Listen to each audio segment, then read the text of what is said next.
இன்றைக்கி நம்ம சொடக்கு தக்காளி பறிக்க தான் போயிட்டுருக்கோம். இங்கே பாருங்கள், எங்கள் தோட்டத்தில் வந்து சொடக்கு தக்காளி நிறையாவே வந்து இருக்குது இந்த டைமு. ஸோ அதை பறித்து நம்ம வந்து ஒரு குழம்பு வைக்கலாம் அப்படின்னு சொல்லி பறிக்க போயிட்டுருக்கேன். இந்த சொடக்கு தக்காளி வந்து ரொம்ப நிறைய மருத்துவ குணங்கள் இருக்குது. நம்ம உடல் வலி, மூட்டு வலி அதுக்கெல்லாம் கூட நல்லதுன்னு சொல்கிறாங்க. அப்புறம் சர்க்கரை வியாதிக்கும் நல்லது, உடல் எடையை குறைக்கிறதுக்கும் நிறைய பயன்படுது. எல்லாத்தையும் விட ரொம்ப இம்பார்ட்டண்ட்டாக வந்து புற்றுநோய்க்கும் வந்து ரொம்ப நல்ல மருந்தாக வந்து இந்த சொடக்கு தக்காளியை சொல்கிறாங்க. இதெல்லாமே வந்து எங்களுக்கு ரீசெண்டாக தான் தெரியும். ஆனால் சின்ன வயசுலேயே இதை வந்து ஒரு விளையாட்டுத்தனமாக சின்ன பிள்ளையாக இருக்கும்போது இதை வந்து இந்த பழங்களை பறித்து சாப்பிட்றது வந்து வழக்கம்.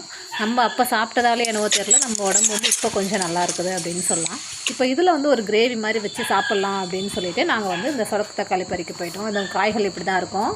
இது பாருங்கள், நல்ல வழன்னு இருக்குது காய். பார்க்க வந்து ஒரு மாதிரி சுண்டக்காய் மாதிரி இருந்தாலும் ரெண்டுக்கும் என்ன வித்தியாசம் அப்படின்னா, சுண்டைக்காயில் வந்து தோல் ரொம்ப ஹார்டாக இருக்கும், இதில் வந்து தோல் நல்லா சாஃப்டாக இருக்குது. பாருங்கள், இதில் வந்து நல்ல இந்த பழுத்த மாதிரி இருக்கிறது இதெல்லாம் வந்து நம்ம அப்படியே சாப்பிட்டுடலாம். அது நல்ல இனிப்பாக இருக்கும். காயில் வந்து கொஞ்சம் கசப்பு தன்மை இருக்கும், அவ்வளோதான். ஆனால் நிறைய மருத்துவ குணங்கள் இருக்குது. இது உங்களுக்கு கிடைக்குது அப்படிங்கிற பட்சத்தில் இதை வந்து நல்லா சமைச்சு சாப்பிடுங்க, இல்லை பறித்து அப்படியே கூட சாப்பிடுங்க. இதுக்கு தேவையான பொருட்கள் வந்து என்ன அப்படின்னா, வெங்காயம், தக்காளி, பூண்டு, காஞ்ச மிளகாய், அவ்வளோதான். மண் சட்டியில் 2 ஸ்பூன் நல்லெண்ணெய் விட்டுருக்கேன். அது நல்லெண்ணெய் காஞ்சதும் கடுகு உளுத்தம்பருப்பு போட்டு பொரிஞ்சு விட்டுடலாம்.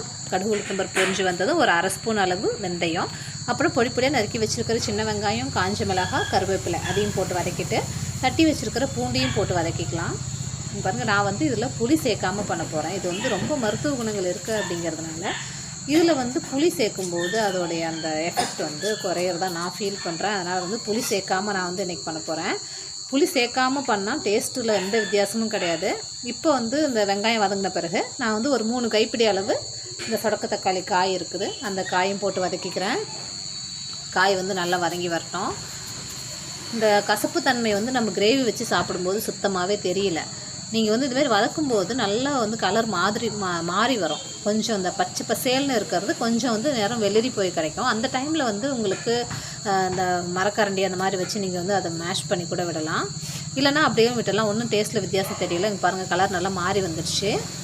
எல்லாமே வந்து ஓரளவு வந்து ஒரு வெளிர் நிறத்துக்கு வந்துடுச்சு. இப்போ வந்து நம்ம ஒரே ஒரு தக்காளி, ஒரு சின்ன தக்காளி தான் நான் வந்து சேர்க்குறேன். அதை அப்படியே கையாலே வந்து புழிஞ்சு விட்டுடுறேன். தக்காளியை வந்து சேர்த்து நல்லா வதக்கிக்கலாம். இதில் வந்து மசாலா பொருட்கள் என்ன அப்படின்னு போட்டால் ரொம்ப சிம்பிள் தான். மஞ்சள்தூள், மிளகாய்த்தூள், மல்லித்தூள், உப்பு, அவ்வளோதான். வேறு எதுவுமே நான் வந்து சேர்க்கல.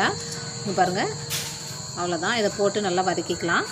போட்டு அதை பச்சை வாசம் போனதும் நான் வந்து ஒரு 2 டம்ளர் அளவு தண்ணி விட போகிறேன். அதிகமாக தண்ணி விடலை. இதெல்லாம் வந்து கிரேவி மாதிரி தான் பண்ண போகிறேன். தண்ணி குழம்பாக பண்ண போல் கிரேவி மாதிரி பண்ணுறேன். ஒரே ஒரு வேலைக்கு மட்டும் வச்சு சாப்பிட்ற மாதிரி ஒரு 2 டம்ளர் அளவு தண்ணி விட்டு நல்லா வந்து கிளறி விட்டு நம்ம மூடி போட்டு ஒரு 10 நிமிஷம் வேக வைக்க போகிறோம்.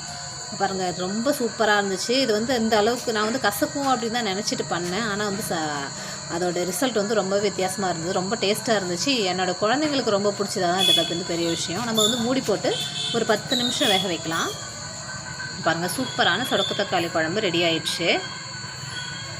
இதில் வந்து நம்ம ரைஸ்க்கு வச்சு சாப்பிட்லாம், ஏன் இட்லி தோசைக்கு கூட வச்சு சாப்பிட்லாம். ரொம்ப நல்லாயிருக்கும். இதை வந்து விருப்பப்படுறவங்க புளி சேர்த்து அடுத்த நாள் கூட வச்சு சாப்பிட்லாம். நான் வந்து புளி சேர்க்கலை. புளி சேர்த்தா எனக்கு வந்து அதோட மெடிசினல் வேல்யூ வந்து குறையிற மாதிரி ஃபீல் பண்ணேன். அவ்வளோதான் என்னோடய ஒப்பீனியன். தேங்க்யூ ஃபார் வாட்சிங்.